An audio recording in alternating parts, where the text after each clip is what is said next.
আপনাকে মৃত্যুবরণ করতে হবে।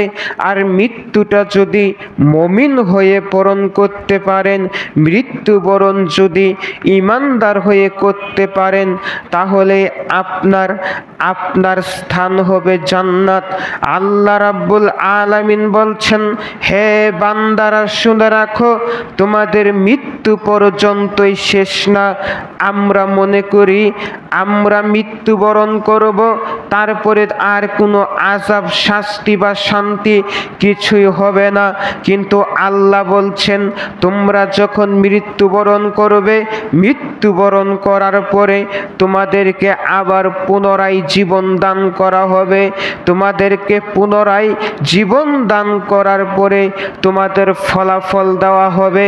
যার ফলাফল হবে ভালো, তার ফলাফল ভালো হওয়ার মানে ওই ব্যক্তি জান্নাতে প্রবেশ করবে। আর যার ফলাফল হবে খারাপ, ওই ব্যক্তি ফেল। আল্লাহ এই দুনিয়াতে আমাদেরকে পরীক্ষার জন্য, আপনাকে আমাকে পরীক্ষার জন্য এই দুনিয়াতে পাঠিয়েছেন। আল্লাহ বলছেন, আহসানু আমালা, কে তোমাদের কর্মে পাশ করতে পারে। কর্মটা হচ্ছে নেক আমল, কর্মটা হচ্ছে সৎ আমল।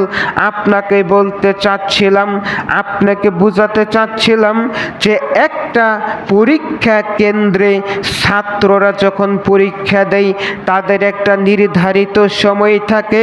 আর নির্ধারিত সময়ের ভিতরে যদি না লিখতে পারে, যখন সময় শেষ হয়ে যাবে, যতই উত্তর মনে হোক, তখন লিখতে মন চাইলেও শিক্ষকরা সময় দিবে না। আপনাকে বলতে চাচ্ছিলাম, এই দুনিয়াটা এরকম পরীক্ষার কেন্দ্র।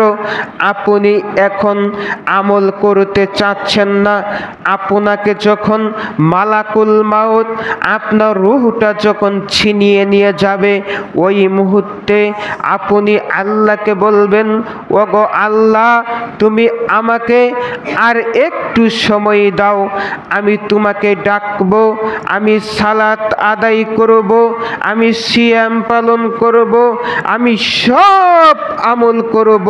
তখন আল্লাহ বলবে, আরে বান্দা, তোমাকে 40 বছর সময় দিয়েছিলাম, তোমাকে 50 বছর সময় দিয়েছিলাম, তুমি আমাকে কিছুই করনি, এখন বিপদে পড়েছ, তাই আমাকে ডাকছ। এখন যদি তোমাকে এই বিপদ থেকে রক্ষা করা হয়, তখন তুমি আবার ওই কামই করবে যে কাম পূর্বে করেছ। কথা বুঝতে পারেন? বিপদের সময় আমরা বলি, আল্লাহ আমার সন্তান অসুস্থ, আমার সন্তানকে যদি সুস্থ করে দাও, তাহলে আমি 5 ওয়াক্ত সালাত আদায় করব, তাহলে আমি এত টাকা দান সদকা করব, এত টাকা মসজিদে দিব।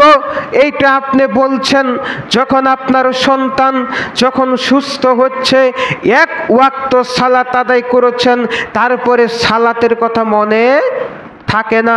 তাই আপনাকে বলছিলাম, সব সময় আল্লাহকে ভালোবাসতে হবে, আল্লাহকে স্মরণ করতে হবে, মৃত্যুকে স্মরণ করতে হবে।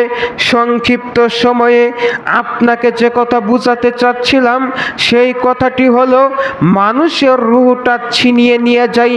মানুষের জীবন দুইটা, একটা হলো ইহলৌকিক জীবনে শুধুই টাকা, পরলৌকিক জীবনে শুধুই আমল।